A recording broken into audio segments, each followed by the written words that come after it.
Hello everyone, Ankit this side. Welcome to CT aspirants YouTube channel.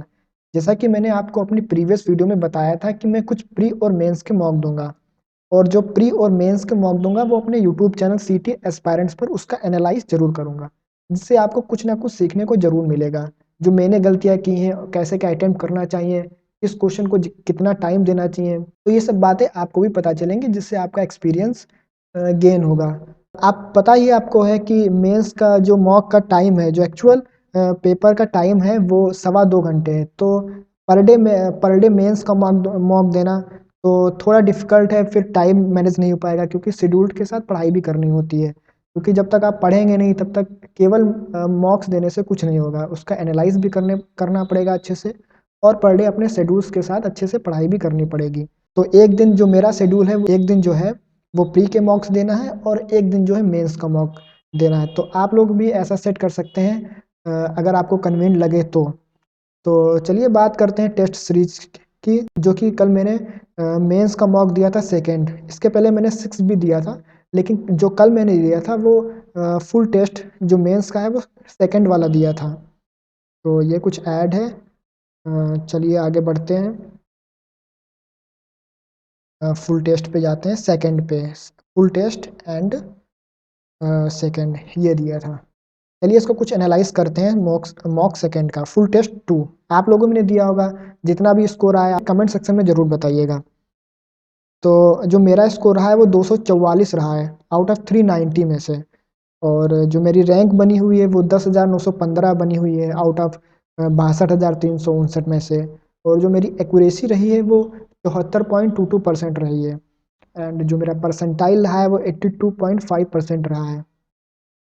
जो भी मैंने maths and reasoning में score किया है 180 में से 114 रहा है। क्योंकि हमें लगता है कि कुछ स्पीड बढ़ाने की ज़रूरत है, क्योंकि जो टाइम लिमिट है वो 1 घंटे का है, और 1 घंटे में मैथ्स के 30 क्वेश्चन और रीजनिंग के 30 क्वेश्चन, थोड़ा मेंस लेवल के भी क्वेश्चन आते हैं रीजनिंग के, प्री से थोड़ा हट के। तो मैनेज करना थोड़ा सा मुश्किल है, लेकिन कहावत है ना, practice makes a man perfect. तो टाइम लिमिट में आ जाएगा। अभी 2 मंथ से धीरे धीरे इम्प्रूव करेंगे। और जो इंग्लिश और जीए का जो मेरा स्कोर है वो 210 में से 130 स्कोर है, जिसमें मैंने 70 में से 58 अटेम्प्ट किए थे। बिकॉज जीएस एसएससी स्टूडेंट्स के लिए हमेशा से ही मुश्किल रहा है। तो और फिर ऊपर से जो है 1/3 नेगेटिव मार्किंग है, तो क्वाइट डिफ़िकल्ट है मोर देन अटेम्प्ट करना क्वेश्चंस को। तो आगे बढ़ते हैं। और अभी कंप्यूटर का मैंने अभी कुछ भी नहीं पढ़ा हुआ है। अभी कुछ लेक्चर्स जो हैं एग्जामपुर के कुछ टीचर्स बेस्ट हैं, और कैरियर विल पर जातेंद्र सर ने अच्छा पढ़ाया हुआ है। तो कुछ अच्छे यूट्यूब चैनल हैं, बुक्स भी अरिहंत की अच्छी आती है, तो उनको मैं रेफ़र करूँगा, और जो भी रेफ़र करूँगा मैं आप लोगों को ज़रूर बताऊँगा। तो जल्दी मैं इसको शुरू करता हूँ, और कंप्यूटर और टाइपिंग पे भी उतना ही ध्यान देना पड़ेगा जितना मैथ और रीजनिंग में देना पड़ता है, और इंग्लिश और जीए पे। नहीं तो सब बेकार हो जाएगा, ये तो सब लोग आप जानते ही हैं। आगे बढ़ते हैं। तो कंप्यूटर अवेयरनेस हमने बिल्कुल नहीं पढ़ा हुआ है, तो मेरे क्वेश्चंस गलत होते हैं, और गलत होंगे भी। जब तक आप किसी चीज़ को पढ़ेंगे नहीं तो क्वेश्चन गलत होंगे ही।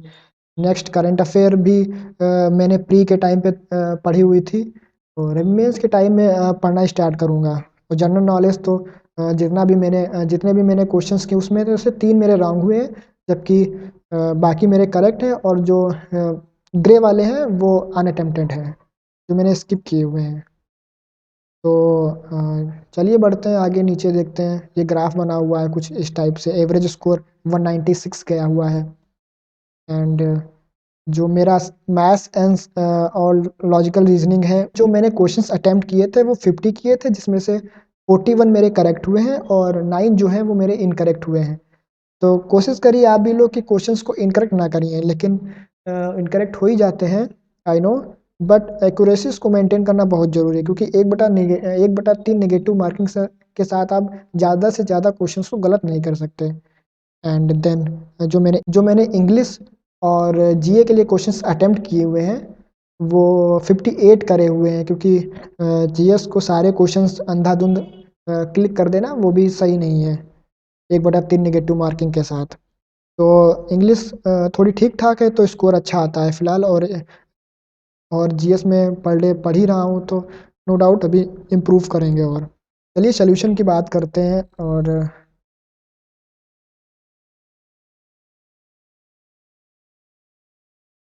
ये अच्छा पैटर्न है, आप लोगों को पता होना चाहिए और क्वेश्चंस सही हुए हैं।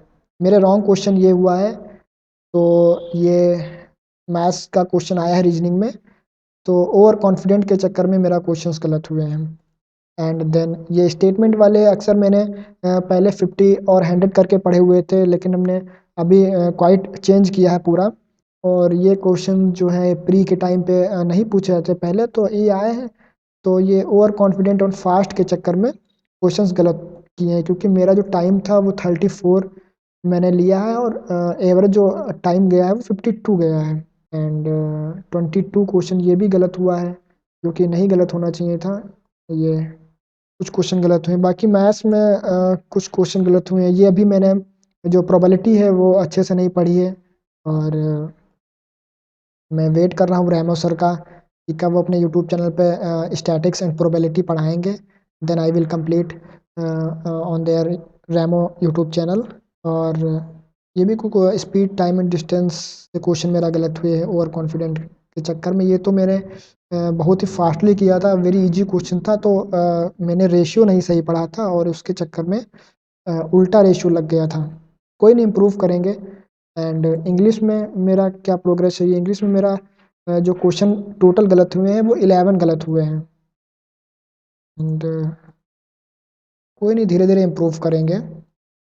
और कंप्यूटर जो अभी मैंने पढ़ा नहीं हुआ है, तो मेरे बहुत सारे क्वेश्चंस गलत हुए हैं, तो वो भी इम्प्रूव करेंगे धीरे धीरे, क्योंकि नया सिलेबस में ऐड हुआ है, उसको पढ़ना पड़ेगा अच्छे से, पहले एसएससी नहीं पूछता था। तो मैंने ये एक्सपीरियंस किया है कि इस मॉक से कि आपको जितने भी करेक्ट पता हो पहले उनको अटेम्प्ट करिए। जैसे आपको पहले तो टारगेट करिए कि आप 40 तक तो ऑलमोस्ट पहुंच ही जाएं। अगर 40 तक नहीं पहुंच पा रहे हैं तो इसका मतलब कि आप अभी कंसेप्ट कंसेप्ट पे ध्यान दीजिए, क्योंकि कंसेप्ट भी आपको पढ़ना पड़ेगा साथ ही साथ।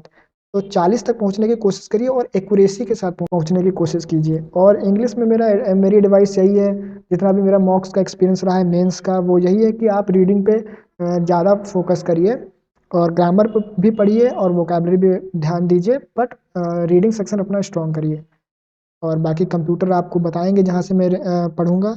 देन चलिए, आपको कैसी लगी ये वीडियो बताइएगा कमेंट सेक्शन में, अपना स्कोर बताइएगा। और मिलते हैं अगले अगले मॉक के साथ, मॉक 3 के साथ। चलिए, bye bye, thank you so much.